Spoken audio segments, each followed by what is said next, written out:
What's going on, everybody? And here's another video from my short series on the differences between GTII and AMC. All right, so in this video, I'm going to cover the different ways that each entity attacks this play. All right, now when I talked to my sisters and they came into this play along with me, they thought for certain that this is a play that was just going to start running and that the side that is opposing us would just give up. Who in their right mind would do that? All right. I wouldn't just give up. If there's still an outside shot of success, why give up when you're losing that much? All right. It takes so long to build up to that. So there's a lot of people that hop into this play expecting it to just run to the fucking moon immediately and become skeptics. Remember where you were when you might have got into this play last year and it didn't run anywhere. All right, I asked you to think about that. Now, with AMC, they had a lot of different ways to attack this play. It started off with overly shorting this play. All right, they opened up hundreds of millions of short positions against this play. Retail grabbed them by the gonads and got into the play. Effectively, mouse trapping them. Next.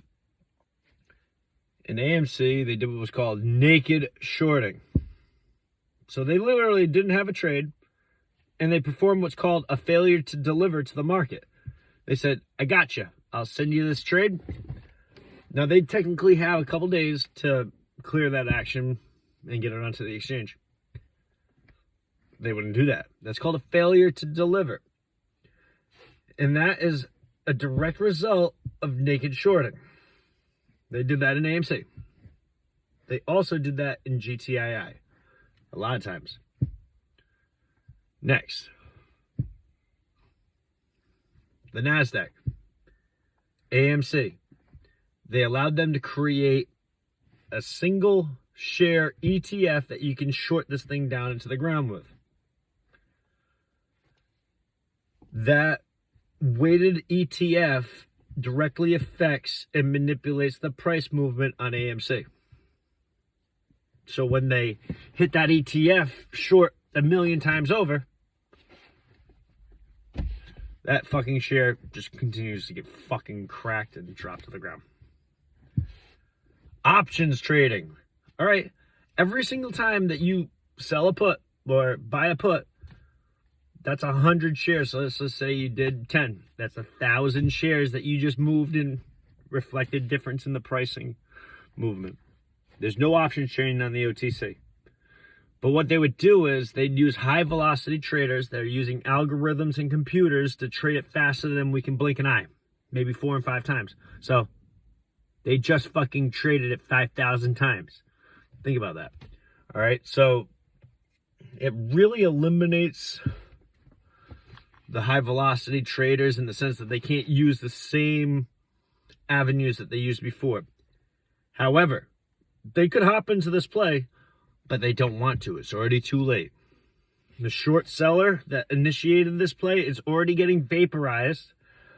They're already broke, and when they have to go to the market and start buying these shares, creating buy volume, anybody that opens up a short now is going to be directly vaporized by the person that has to buy all these shares. 8 million in volume over the course of the past couple of days, every single day. All right, about 6 million of it, 5.5 million of it. One time it was even like almost 50-50. Has been shorting interest. All right, so the percentage of this is shorting the play, even as much as retail has. Now, consider that. If we didn't have them shorting this play, we wouldn't be able to continue to buy in. So be grateful that they're allowing this still. You wouldn't be in this play. Now, another difference is the Kramer brothers. They're smart people, but they had one approach to this. Short, short again, short again, short again. Now, overnight interest has gotten way more expensive since when they started this. So overnight, they can't hold these short positions open. That's why at the beginning of the market, before they open their position, you see it jolt up. The same thing at the end of the market. All right.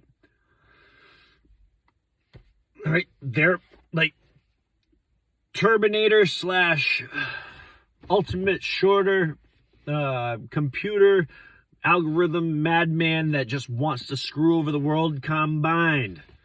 That's what the Kramers are. And they have a ton of money to be able to do so. They loaned money to GTII and then proceeded to short them on the other side of it. Tell you the character of what these people are.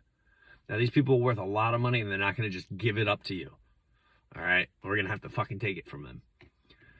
Now, ways that we can attack the play. Whales can jump in, splash in, cause this fucking play to go to the fucking moon, because there's really only $1 million, $2 million worth of buying volume. Someone goes and drops 10 million on this play by themselves, and they're buying themselves 1 million shares plus 2 million right now at this point. Consider that. One person can create this MOAS to blow the fuck up. I'm going to call it that. It's the mother of all squeezes. It's going to happen. It's going to happen in bigger numbers and higher ratios than AMC, GME, Sundial, and the rest of them. All right, there are too many people for AMC really to run up past 150 bucks at my most recent numbers. And I was just like, all right, so I'm holding on for 1,500%. But this play has already ran close to that.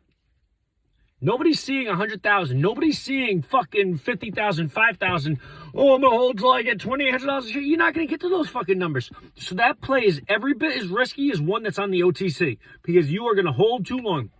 Because that's what happens to the motherfuckers on the OTC. They hold too long, and it's as vicious on the way down as it was on the way up. But this play is so eerily similar to a play that's on the OTC. So AMC, super dangerous, just as risky as any other play that you've ever been in. Take a look at your portfolio. You probably started buying in around like 35, 40, watched it go down to 20, kept buying in the tens and the single digits, and now you got a nice little cost average, but unfortunately, you're just losing money, maybe like 50, 60%, right? Don't always cost average. Don't always try to average down. You're just burying yourself. You're going to find one fucking run, get the fuck out of that play, and start finding other plays that you can compound and get the fuck out of the market. I'll catch y'all later. I hope I broke down a little bit of this for you and the differences between how they attack this. There's more to it. Oh, there's Popcorn. They use him to attack this. They use him as a leveraging point. They bring him into the office. They talk to him. They talk to him about potentially dropping their shares, how much more they'll give him per share for doing so, directly sell them to us. All right, so Popcorn's a weapon that they use against us too. And in disguise, he's a wolf in sheep's clothing. He goes on 60 Minutes with us. He talks to us about how he loves apes. However, he slowly switched the narrative that we were long-term investors that loved AMC and loved the movies. That's why we're buying it from the short squeeze that it was. The only reason any of you are in there is because of the MOAS. Keep that in mind. Stop lying to us and yourself. I know I'm starting to ramble on and all this other bullshit, but these are all the difference between the two of them. So if you want to stick around with the continued abuse of AMC, it sounds like Stockholm Syndrome. And you're the wife that's getting beat up that keeps going back to your husband. I don't condone that behavior. And I don't condone it on either party, going back to him or beating him. But think about it. It hasn't been fair and hasn't been a nice world to us. So find a play that you can make money on. Guess what? If Lou recommends it, you don't need to be in it. You might hate him so much that you have such vitriol in your mouth that you can't put that to the side. But I just wanted to point those things out to you. I'll catch y'all later. Have a good day.